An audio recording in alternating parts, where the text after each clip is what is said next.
को अब तोड़ देना है।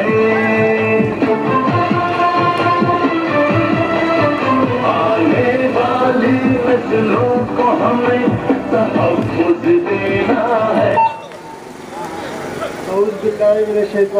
बिस्मिल्लाहिर्रहमानिर्रहीम। अस्सलाम वालेकुम।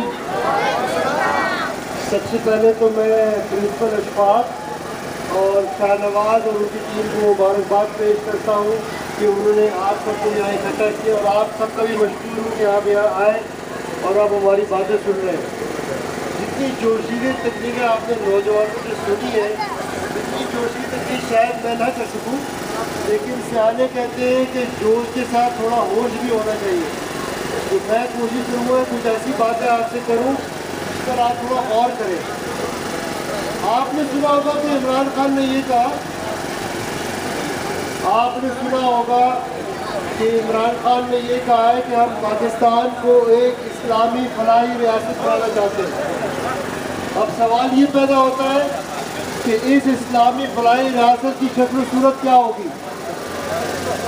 एक बात आप ये जहन में रखें कि एक कौम जब बनती है, एक मिल्लत जब बनती है, तो उसमें बहुत सारे लोग होते हैं। कुछ फौजी जवान होते हैं, कुछ पुलिस के सिपाही होते हैं, हमारे पीछे खड़े पुलिस के सिपाही, कुछ उस्ताद होते हैं, कुछ किसान होते हैं, मजदूर होते हैं, सरमायादार होते हैं। जब ये तमाम लोग इकट्ठे होते हैं तो एक कौम बनती है। और एक खुशहाल और फलाही कौम वो होती है जिसमें हर शख्स को उसका बराबर का हिस्सा मिले। यानी कि जब एक सिपाही आपकी हिफाजत के लिए बाहर निकले तो उसके पास ट्रेनिंग भी हो, उसके पास हथियार भी हो और उसको ये खौफ ना हो कि मैं इनकी हिफाजत करते हुए अगर मारा जाऊं तो पीछे मेरे ख़ानदान की हिफाजत करने वाला कोई ना हो, उनका ख्याल रखने वाला कोई ना हो। तो मैं अपने पुलिस के सिपाहियों को सलाम पेश करता हूँ जिन्होंने पिछले दिनों दहशतगर्दी का मुकाबला किया और अवाम की हिफाजत की। और ये भी कहता हूँ उनसे कि हमारी पार्टी का ये भी मंशूर है कि पुलिस के सिपाहियों को अच्छी तरबियत मिलनी चाहिए, उनकी तनख्वाहें मुनासिब होनी चाहिए और अगर वो शहीद हो जाए कौम की खिदमत करते हुए तो उनके बच्चों का भी ख्याल रखा जाए। दूसरी बात ये है कि पूरी दुनिया ये मानती है कि हमारी ज़मीन बहुत ज़रख़ेज़ है। हर शख्स ये मानता है कि हमारी ज़मीन ज़रख़ेज़ है, मगर हमारा किसान गरीब क्यों है। सवाल ये पैदा होता है कि हमारा किसान गरीब क्यों है। उसकी दो तीन वजह। एक तो ये है कि जब वो फसल काश करता है तो इतने महंगे दामों पर उसको खाद और बीज मिलता है या उसको इतना इंटरेस्ट देना पड़ता है कि जब उसकी फसल कट कर आती है तो उसकी जेब में कुछ नहीं बचता। तो मैं उनसे ये भी कहना चाहता हूँ कि हमारी पार्टी का ये भी मंशूर है कि किसानों को उनकी फसलों के लिए 6 माह के आसान कर्जे दिए जाएं ताकि वो खाद और बीज खरीद सकें और उनको उस पर मुनाफा ना देना पड़े और वो ज़्यादा पैसे कमा सकें।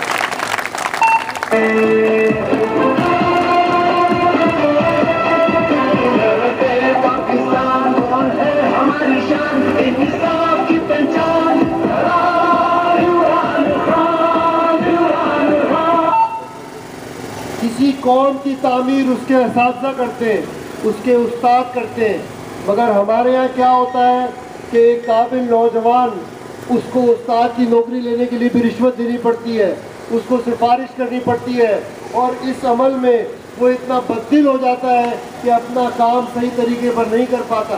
तो हमारी पार्टी का ये भी मंशूर है कि तालीम की मद में खर्चा 2% से बढ़ाकर 5% किया जाए, 5%, ताकि असातिज़ा को ऐसी तनख्वाहें मिले कि वो एक बेहतर ज़िंदगी गुजार सके और बच्चों को अच्छी तालीम भी दे सके और तहज़ीब और तमद्दुन भी सिखा सके। फिर मज़दूर हैं जो हमारी रोडें तामीर करते हैं, जो हमारी फैक्ट्रियाँ तामीर करते हैं, जो हमारे घर तामीर करते हैं, लेकिन मज़दूर की भलाई के लिए कुछ नहीं होता। मज़दूर अपना काम करते हुए कभी जख्मी हो जाता है, कभी मज़दूर फैक्ट्री में काम करते हुए उसका हाथ कट जाता है, लेकिन उसको कोई मदद नहीं की जाती कि वो अपने घर का ख्याल रख सके। हमारी पार्टी का ये भी मंशूर है कि जो मज़दूर हैं अगर वो जख्मी हो जाए, अगर फैक्ट्री में काम करते हुए वो जख्मी हो जाए तो उनके खानदानों का ख्याल रखा जाए। हमारी पार्टी का ये भी मंशूर है कि जो फैक्ट्री का मुनाफा हो उसमें मजदूर का भी हिस्सा होना चाहिए, क्योंकि यही बड़ी का काम है।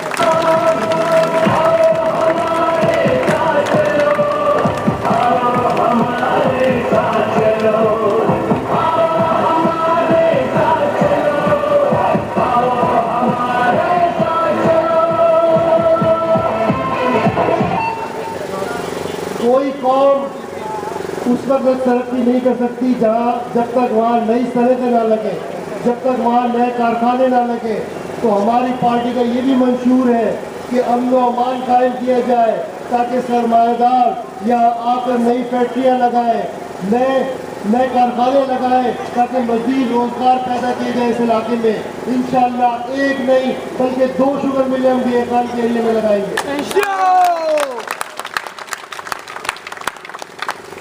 और सबसे आखिर में ये कि कोई कौम उस वक्त तक तरक्की नहीं कर सकती जब तक उसके हर फर्द को उसका जायज़ हक न मिले। ये खान के खित्ते में सराय की बहुत बड़ी तादाद में आबाद है, लेकिन नौकरियों में उनको जायज़ हिस्सा नहीं मिलता। हमारी पार्टी का ये भी मंशूर है इंशाअल्लाह, और अगर आने सूबाई असम्बली में गया तो ये हमारा एजेंडे का हिस्सा होगा कि सराइकियों का जॉब सरकारी नौकरियों में कोटा होना चाहिए। और हमारी पार्टी का ये भी मंशूर है कि जनूबी अजला पर मुश्तमिल एक नया सूबा बनाया जाए जिसका दारुल खिलाफत DI खान होगा, ताकि हम